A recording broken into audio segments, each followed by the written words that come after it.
მაშინ ამ ახალ ხელშეკრულებას მოეწერა ხელი. ჩემ კოლეგასთან მე გუშინ შევთანხმდი, რომ ასევე ნებისმიერი კლინიკური მიმართულების ყველა რომ მათი სპეციალისტები ჩამოვიყვანო, იყო რა თქმა უნდა როგორც ყველა საქმეში შექმნა, რასაც იყო დახარჯა და ახალგაზრდა პროექტების გავაკეთოთ ბევრად ეფექტურად. არ არის სახელმწიფო ვალდებულება და შემოსული განცხადებები და მოთხოვნები თანხმობრივი. ბავშვთა ჰემატოლოგიაზე მოგესალმებით, მადლობას გიხდით მობრძანებისათვის. მინდოდა მომეხსენებია ბოლო პერიოდის ჩემი აზრით მნიშვნელოვანი აქტივობების შესახებ. 2 დღის განმავლობაში ვილნიუსში იყო ოფიციალური ვიზიტი, შეხვედრა ლიტვის ჯანდაცვის მინისტრთან და ასევე იყო კონფერენცია მსოფლიო ჯანდაცვის ორგანიზაციის ევროპის ოფისის დირექტორის ხელმძღვანელობით, რომელიც მოიცავდა ჯანდაცვის და გარემოს დაცვის ერთობლივი მუშაობის გააქტიურებას. რაც შეეხება ლიტვის ჯანდაცვის მინისტრთან ვიზიტის ფარგლებში ხელი მოეწერა ახალ ხელშეკრულებას საქართველოს ჯანდაცვის სამინისტროს და ლიტვის ჯანდაცვის სამინისტროებს შორის. ეს ხელშეკრულება გვაძლევს ახალ შესაძლებლობებს იმისათვის, რომ მოგეხსენებათ ასოცირების ხელშეკრულება ევროკავშირთან სხვა რიგ ფაქტორებთან ერთად ითვალისწინებს მთელ რიგ ახალი რეგულაციების დანერგვას ქართულ ჯანდაცვაში, როგორიც არის ხარისხის კონტროლი, არა მარტო მედიკამენტების, არამედ კლინიკური მოვლის, ერთიანი განფასების სისტემის შემოღების და ამაში ლიტვას აქვს ერთ-ერთი ყველაზე უფრო დიდი გამოცდილება. მათ ხანგრძლივი პერიოდი დაჭირდათ ამისათვის 95 წლიდან დაიწყო მათთან ეს რეფორმა და ერთ-ერთი ყველაზე უფრო ეფექტური ჯანდაცვის სისტემა აქვს. ჩვენ იმედია, რომ იგივე პერიოდის გავლა და იგივე ასე ვთქვათ დაბრკოლებების გადალახვა არ მოგვიწევს, იმიტომ რომ ლიტვის მთავრობამ გამოხატა ღია მზაობა, რომ ითანამშრომლოს ჩვენთან არა მარტო ასოცირების მიმართულებით, არამედ მთელი რიგი კლინიკური და სოციალური მიმართულებითაც. ჩემი აზრით ეს იყო ერთ-ერთი საკვანძო, ასე ვთქვათ, ხელშეკრულება ლიტვასთან, ცალსახად გამოხატა ლიტვის მთავრობამ ჯანდაცვის მინისტრის სახით დიდი პოზიტივი და მხარდაჭერა საქართველოს მთავრობისადმი და ძალიან ბევრი ახალი პროექტით და ახალი შესაძლებლობებით დაბრუნდი ვილნიუსიდან. ასევე მინდოდა მეთქვა, მოკლედ მინდოდა შევხებოდი საყოველთაო ჯანდაცვის მიმდინარეობას. მოგეხსენებათ, შესულდა უკვე 1 წელი და დაიწყო მეორე წელი, რაც სრული მასშტაბით ამუშავდა საყოველთაო ჯანდაცვა. სტატისტიკა ალბათ ყველასთვის მისაწვდომია, თუმცა მე რამოდენიმე მომენტს გავუსვამდი ხაზს, რომ დარეგისტრირებული არის უკვე 2.353.000 ადამიანი 2013 წლის 1 ივლისიდან დღემდე დაფინანსდა 250.000 გადაუდებელი სამედიცინო მომსახურება, 26.000 გეგმიური, ქირურგიული და კარდიოქირურგიული ოპერაცია, 31.000 მშობიარობა და საკეისრო კვეთა დაფინანსდა ამ პროგრამით და 21.000 ონკოლოგიური ოპერაცია, ქიმიო, ჰორმონული და სხეული თერაპია. ამ მშრალი ციფრების უკან რეალურად ჩემი აზრით დგას საქართველოს მოსახლეობის ფაქტიურად ნახევრის ჯანმრთელობა და არა მარტო ჯანმრთელობა, არამედ სოციალურ-ეკონომიკური გაუმჯობესებული მდგომარეობა. ამ ყველაფერს ისინი დიდწილად ვერ მიიღებდნენ წინა წლებში, რადგან ისინი არ მონაწილეობდნენ არც ერთ სახელმწიფო პროგრამაში, ვერ მონაწილეობდნენ და თუ გადაუდებელი მდგომარეობის დაფინანსება დაჭირდებოდათ, უნდა გაეღოთ კატასტროფული ხარჯები. მე ამ შემთხვევაში უბრალოდ შემოვიფარგლები მოკლე მიმოხილვით, რადგანაც საყოველთაო ჯანდაცვაზე შედარებით ფართო პრეზენტაცია უკვე ჩატარებული გვაქვს, თუმცა თუ გექნებათ კითხვები, ვესტები უპასუხო. მესამე საკითხი რაც არის, რაც მინდოდა ხაზი გამესვა, მომეხსენებია სახელმწიფო ნარკოსტრატეგიის განვითარების ეტაპის შესახებ. მოკლედ შევეხები რა პრობლემები იყო და ნაწილობრივ რჩება კიდევაც ზოგადად ნარკოსტრატეგიაში, რომ ეს იყო ორი ესეთი მარგინალური ვექტორი. ერთი მხრივ უკიდურესად, ჩემი აზრით, აბსურდულად ლიბერალიზებული სააფთიაქო ნარკომანიის ფაქტორი ვექტორი, სადაც ნებისმიერი შეეძლო ნებისმიერი მედიკამენტი შეეძინა და მეორეს მხრივ ერთგვარად ხისტი მიდგომა, არადიფერენცირებული მიდგომა ნარკოტიკების გამომყენებელს და გამსაღებელს შორის. ჩვენი ამოცანა არ არის არც თავისთავად ლიბერალიზაცია და არც თავისთავად გამკაცრება, არამედ ამ ორი მარგინალური ვექტორის მოქცევა ლოგიკურ ჩარჩოში. ეს მოიცავს რამოდენიმე მიმართულებას. საკანონმდებლო აქტივობები მე ვფიქრობ, რომ ფინალიზაციისკენ მიდის და თუ სწორად მახსოვს, აი ახლა ივლისის ბოლო კვირაში გვექნება შემაჯამებელი შეხვედრები სამინისტროებთან ერთად, რაც შეეხება თვითონ პაციენტების, ანუ ბენეფიციარების, ან ნარკოდამოკიდებულების რეაბილიტაციის პროგრამას. სულ ახლახან დავამთავრეთ, ალბათ ერთი კვირის წინ დავასრულეთ მთლიანი სისტემური შესწავლა ამ პროექტის განმახორციელებელი ორგანიზაციების და სამწუხაროდ მინდა აღვნიშნო, რომ სახელმწიფო დაქვემდებარებაში არსებული ნარკოლოგიის და ფსიქიური ჯანმრთელობის ინსტიტუტში ნახეთ მნიშვნელოვანი ხარვეზები, რამაც იძულებული გავხადა, რომ ჩაგვეტარებია ასევე მნიშვნელოვანი საკადრო ცვლილებები. მე მოკლედ გეტყვით, რაში გამოიხატა ეს პრობლემები. აი შედარებისათვის თუ წარმოვიდგენთ, ერთ-ერთი ყველაზე უფრო გავრცელებული და მტკივნეული, ასე ვთქვათ, სენსიტიური პროექტი მეტადონის ჩანაცვლების პროგრამა.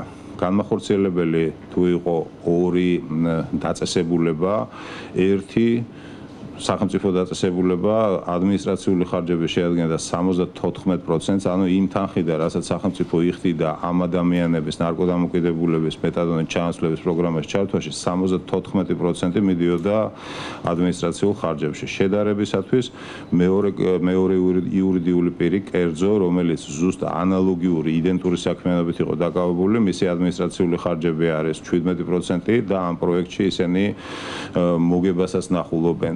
როდესაც ეს ინსტიტუტის მიერ ჩატარებული პროექტი ზარალიანი იყო და სულ მოკლე ხანში უახლოეს კვირეებში უბრალოდ დადგებოდა კოლაფსი და ვეღარ განხორციელდებოდა ეს ყველაფერი. გარდა ამისა, ნახეთ, ეს ყველაფერი, რაც მოგვეხსენებთ, არის ორჯერადი გარე აუდიტის მიერ ჩატარებული ეფექტურობის შეფასების შედეგებზე დაფუძნებული. გარდა ამისა, 74%-იანი ადმინისტრაციული ხარჯებისა იყო ზოგადად რესურსების დუბლირება, ერთი და იგივე ფუნქციები იყო დუბლირებული როგორც ინსტიტუტში, ასევე ჯანდაცვის სამინისტროს დაქვემდებარებულ სხვა დაწესებულებებში.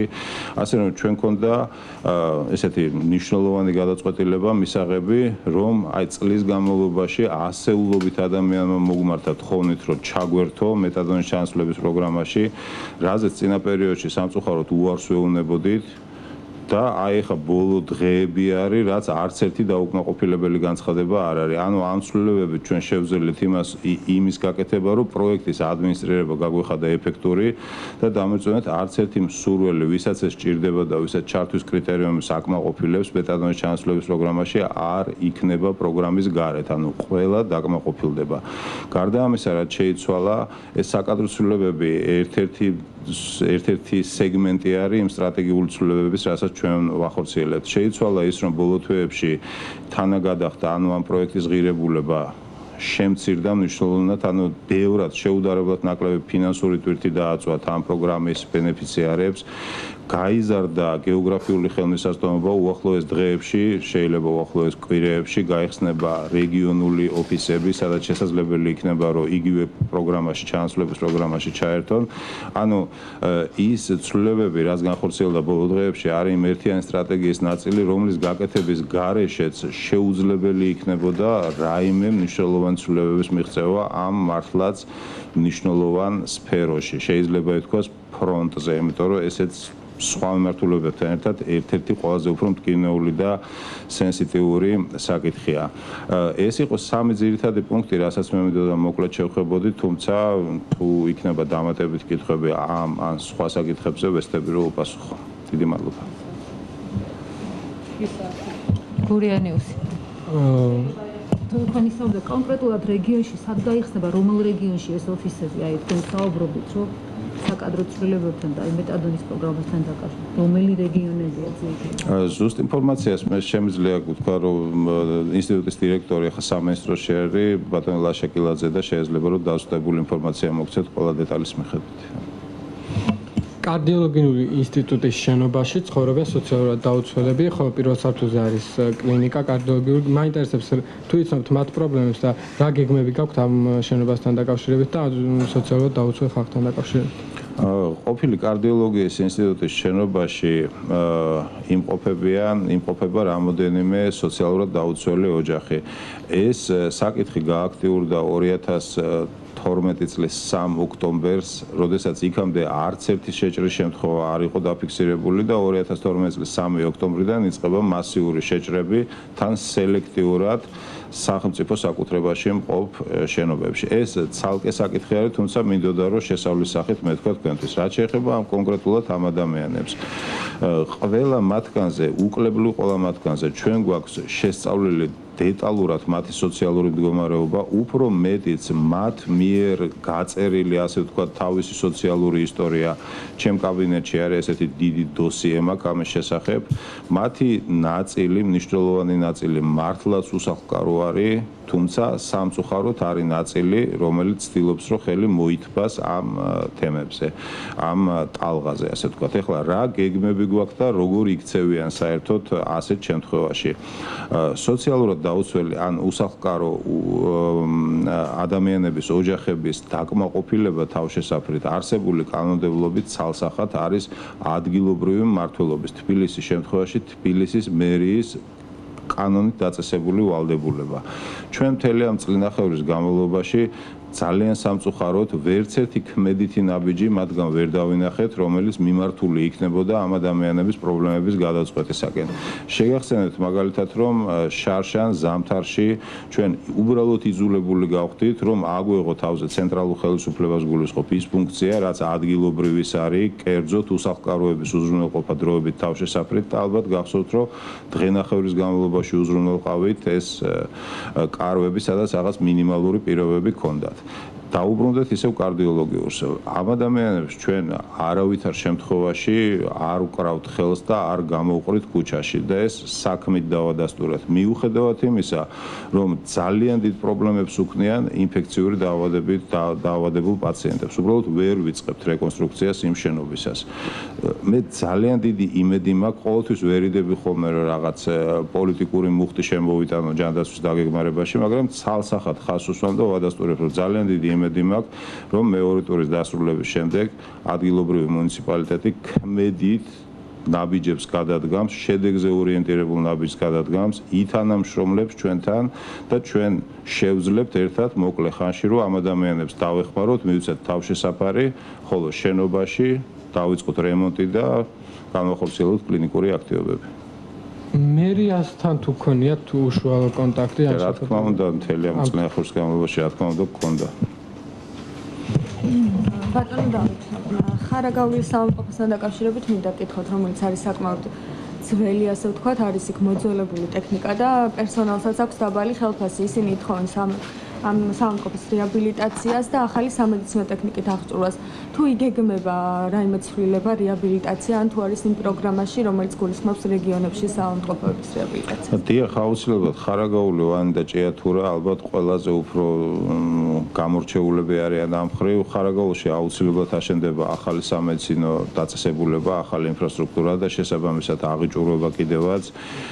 ამას მინიმუმ რამოდენიმე თვე ჭირდება იმ რეაბილიტაციის ჩატარებას და ამასობაში ჩვენ ვფიქრობთ, რომ ცენტრალურ მაგისტრალზე არსებული ბორითის გადაუდებელი სამედიცინო დახმარების კლინიკის ადაპტაცია გავაკეთოთ და ნაწილობრივ იქ მიმართოთ ახლომდებარე სოფლების პაციენტების სამედიცინო მომსახურება. წინასაარჩევნო პერიოდში მოგეხსენებათ, გვეკრძალება რაიმე ახალი ფინანსური ვალდებულების აღება, ამიტომ მე შემოვიფარგლები ამ, ასე ვთქვათ, დეკლარაციით, რომ ხარაგაულში უახლოეს პერიოდში აუცილებლად იქნება ახალი სამედიცინო დაწესებულება. ბატონო დავით, მედიკამენტების ფასებთან დაკავშირებით მინდა გითხოთ, ოფიციალური მონაცემებით საქსტატის მაისის თვეში აპრილთან შედარებით სამედიცინო პროდუქციაზე, აპარატურაზე და მოწყობილობაზე 7.7%-ით არის გაძვირებული ეს პროდუქცია, ასევე აპრილში მარტთან შედარებით 6.8%-ით არის გაძვირებული. ნიშნავს თუ არა, რომ აი სამედიცინო პროდუქცია, აპარატურა, მოწყობილობა ნიშნავს ეს იმას თუ არა, რომ რაც არის საქსტატის ოფიციალური მონაცემები, მედიკამენტები არის გაძვირებული. ნიშნავს თუ არა ეს ამას ბატონო დავით? საქსტატს აქვს თავისი მეთოდოლოგია, რომელიც მოიცავს ძირითადად გამოკითხვას, ანუ რაღაც მინიმალური ვალიდური რაოდენობის ადამიანებს გამოკითხავენ ხოლმე, რომ მოგიწიათ ბოლო ხანებში აფთიაქში მისვლა, გაძვირდა თუ გაიაფთა და ამ პასუხებზე არის დაფუძნებული. სინამდვილეში რეალურად წამლის ფასების მონიტორინგი ხდება ეგრეთ წოდებული ლოტების მეთოდით. ეს ლოტები არის ყველაზე ხშირად გაყიდვადი წამლები, ბესტსელერები, ეგრეთ წოდებული ძირითადი ყველაზე გავრცელებული დაავადებები საქართველოს შემთხვევაში ეს არის არტერიული ჰიპერტენზია და 4 ძირითადი ქრონიკული დაავადება, ამათი მკურნალობის, ონკოლოგიური და ყველაზე ძვირი ლოტი. აქედან ხდება ფასების მონიტორინგი და შერჩევა. ჩვენ ამას სულ ვატარებთ და ვერ დავადასტურებ, რომ გაძვირდა, არამედ პირიქით 1 ივლისს ასე მოხდა, რომ გუშინ დაიწყო ახალი პროექტი რეალურად უკვე ათეულობით და C-ჰეპატიტით დაავადებულმა მედიკამენტი, მეოთხე ლოტის მედიკამენტი, ყველაზე ძვირის მიიღო 60% უფრო იაფად. შესაბამისად, მე მეთოდოლოგიაში მაქვს კითხვები საქსტატის და არა იმაში, რომ რამდენად ობიექტურია. რა თქმა უნდა, ეს ობიექტური იქნება, მაგრამ მეთოდოლოგიურად ასე არ ითვლება წამლის ფასი. არამედ ისე, როგორც მე მოგახსენეთ. ბატონო დავით, მე მაქვს კითხვა, ცეროზით დაავადებული ადამიანები, რომლებიც საკუთარი თანხებით სწავლდნენ საფრანგეთში, ამბობენ და ჩაერთვნენ გრძელვადიან სამკურნალო პროგრამაში. ისინი ამბობენ, რომ საქართველოს ჯანდაცვის სამინისტრომ საფრანგეთს მიმართა, რომ ეს ადამიანები გამოეშვათ საქართველოში და აქ არსებულ პროგრამაში ჩაერთოთ. მე ისინი ამბობენ, რომ ცოტა ნაკლებად სანდოობა აქვთ ამ პროგრამის, ანუ წამლები რამდენად უფრო ეფექტური იქნება ვიდრე საფრანგეთში არსებული წამლები. მე მაინტერესებს რამდენად სიმართლე შეესაბამება მიმართეთ მართლა თუ არა საფრანგეთს, რომ გამოეგზავნეთ ეს ხალხი და ჩაერთეთ ამ პროგრამაში. საქართველოს მთავრობა საფრანგეთის მთავრობისთვის არ მიუმართავს ასეთი წერილით. ეს ისტორია იყო სადღაც თვენახევრის წინ, როდესაც ჩემი ერთ-ერთი ყოფილი კოლეგა თუ სწორად მახსოვს, პირდაპირ ღია ეთერში აჩვენებდა ესე ჩემ ხელმოწერილ წერილს, რომელიც თვითონ საფრანგეთში მქონდა გაგზავნილი. სიამბილეში ასეთი რამე არ ყოფილა და პირიქით ჩვენ მათ საგარეო საქმეთა სამინისტროს მივმართეთ, რომ საქართველოში არ არის უნივერსალური პროგრამა C-ჰეპატიტის, ამიტომ არანაირი რეზონი და აზრი არ აქვს იმას, რომ გამოვითხოვოთ ჩვენი მოქალაქეები საფრანგეთიდან და ვუმკურნალოთ აქ. მე მაშინაც მიკვირდა და ეხლაც მიკვირს, თუმცა მაგ ჩემი მოსაზრებები საიდან და ვის გამოდის ეს ყველაფერი. ეს არის უბრალოდ ამ კარგი პროექტის კომპრომეტაციის ცდელობა ჩემი აზრით წარუმატებელი. რაც შეეხება მედიკამენტების ხარისხს, ის რაც საქართველოში არის, ზუსტად იგივე ხარისხის არის, მწარმოებელი ბევრი არ არის, სულ 2-ია ამისი და ზუსტად იგივე ხარისხის მედიკამენტი არის საქართველოში, რაც იგივე საფრანგეთში.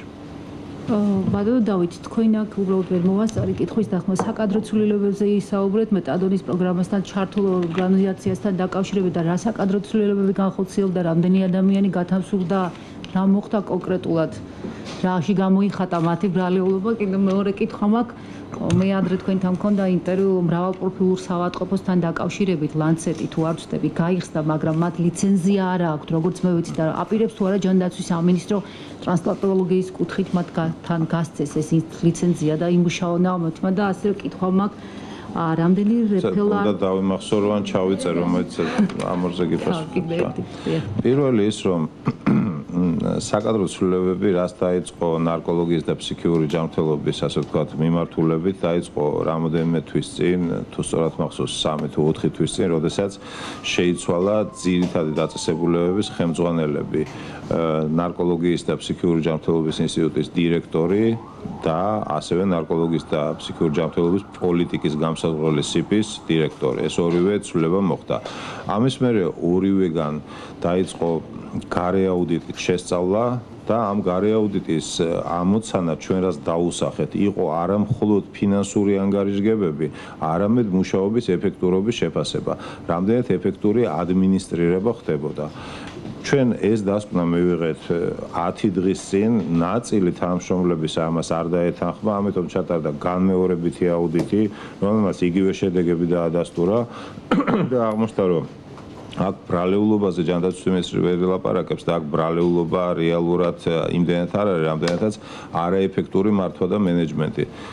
გაზრდილი ადმინისტრაციული, ასე ვთქვათ, შტატები, არარაციონალურად გამოყენებული სახელმწიფო ფინანსები, რაც საბოლოო ჯამში იგივე პაციენტებს აკლდებოდათ. ანუ გამოიკვეთა ესეთი სურათი. შესაბამისად, ჩვენ მივიღეთ გააწყვეტილებები, რომელმაც უკვე მოგცა საშუალება, რომ არც ერთი ადამიანი და ესეთი იყო ასეულობით საქართველოში, რომელსაც ქონდა სურვილი, ქონდა ჩვენება, ჩართული იყო რეაბილიტაციის პროგრამაში, ვერ ერთვებოდა. იმიტომ რომ ის თანხა მიდიოდა არასწორად ადმინისტრაციის მაღალ ხელფასებში და გადაბერილ შტატებში. შესაბამისად, ეს გააწყვეტილებები მივიღეთ, თუმცა სამუშაო დასრულებული არ არის, რეორგანიზაცია მიმდინარეობს და მივიღებთ პირობას გაძლევთ ყველა გადავდგამთ ყველა იმ ნაბიჯს, რომელიც მიმართული იქნება ჩვენი მოქალაქეების ჯანმრთელობის დასაცავად. საავადმყოფო ლანცეტს რაც შეეხება მე არასოდეს არ ვაქცევ ყურადღებას საავადმყოფოს დასახელებას, არამედ სააგენტო აქცევს ყურადღებას, რამდენად შეესაბამება ის სალიცენზიო პირობებს. ასე რომ მე არა მაქვს ახლა მეხსიერებაში ლანცეტზე გაიცა თუ არა, შემიძლია დავაზუსტო, ანუ ლანცეტთან მიმართულ გადაწყვეტილებას. ვიცი, კარგად ვიცი, უბრალოდ გაიცა თუ არა, უბრალოდ არ ვიცი, ვიკითხავ სააგენტოში. სააგენტოს აქვს კარგად აწყობილი სტრუქტურა და ღებულობს ობიექტურ გადაწყვეტილებას. ასე რომ მინიმალურად ვერევენ, საერთოდ არ ვერევენ მათ გადაწყვეტილებებს. ბატონო დავით, კიდევ ერთი კითხვა, რეფერალურად რამდენი ადამიანი დაფინანსდა და ჯანდაცვის სამინისტრომ რამდენი ადამიანი გააგზავნა უცხოეთში, თუ გაქვთ ამის სტატისტიკური მონაცემები? კი, მაქვს უკვე დღევანდელი მდგომარეობით, მე მგონი $11 მილიონ-ზე მეტი არის გადახდილი, თუმცა ეს სტატისტიკა გვაქვს და გეტყვით. პროგრამის ბიუჯეტი მთლიანად წლის განმავლობაში არის $15.5 მილიონი. დღის მდგომარეობით დაფინანსებული არის 6578 პაციენტი და თანხამ დაფინანსების შეადგენა $11.5 მილიონი. აქედან ბავშვი არის 900-მდე 886, უცხოეთში გაიგზავნა 199 ადამიანი და თანხა გადარიცხული თანხა არის $2.900.000, ნუ თითქმის $9 მილიონი. აქედან უცხოეთში არის 56 ბავშვი დაფინანსებული თითქმის $900,000-ზე. უცხოეთში გაგზავნილი არის 200 ბენეფიციარი და 3 მილიონამდე 2.899,000 დახარჯული. ბავშვთა ონკოჰემატოლოგიაზე ერთ პაციენტზე რაზეც მოგმართეს დაუყოვნებლივ გადაირიცხა €75,000 და ამ პროგრამით არ დაკმაყოფილდა 2911 პაციენტის თხოვნა. მე შეგახსენებთ, რომ ეს რეფერალური პროგრამა არ არის სახელმწიფო ვალდებულება და არ არის არც საყოველთაო ჯანდაცვის, არც სამედიცინო დაზღვევის ნაწილი. ეს არის გამონაკლისი შემთხვევების მხარდაჭერა და გამონაკლისი არის ის, რომ თუ ეს სერვისი ვერ მიიღო პაციენტმა, უახლოესი ერთი თვის განმავლობაში დაკარგავს სიცოცხლეს ან ჯანმრთელობას. შემოსული განცხადებები და მოთხოვნილი თანხები სამჯერ აღემატება იმ ბიუჯეტს, რაც გვაქვს, ამიტომ პრიორიტეტებს განსაზღვრავთ ასე. და აი დახარჯულ თანხებზე და პაციენტების რაოდენობაზე უკვე მოგახსენეთ.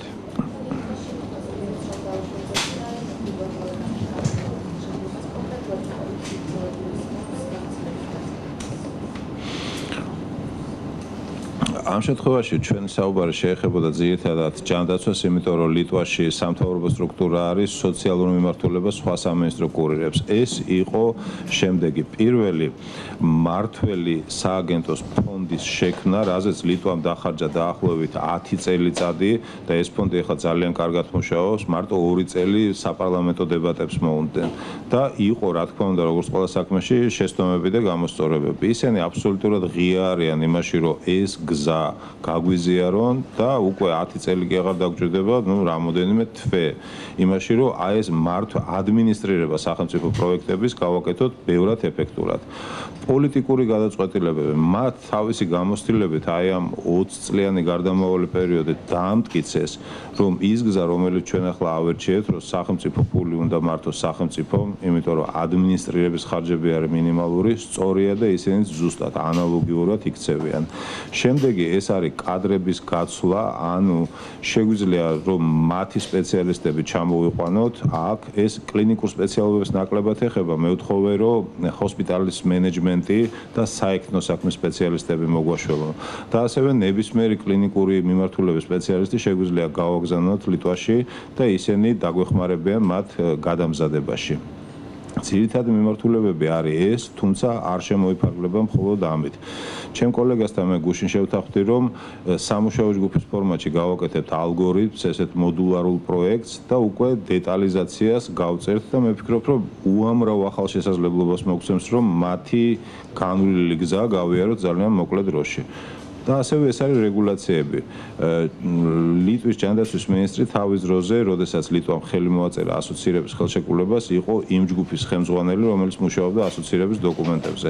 მათ მოუწიათ 48,000 გვერდიან დოკუმენტზე მუშაობა ასოცირების ხელშეკრულებაზე, რაშიც დახარჯეს თითქმის 2 წელიწადი მეტი.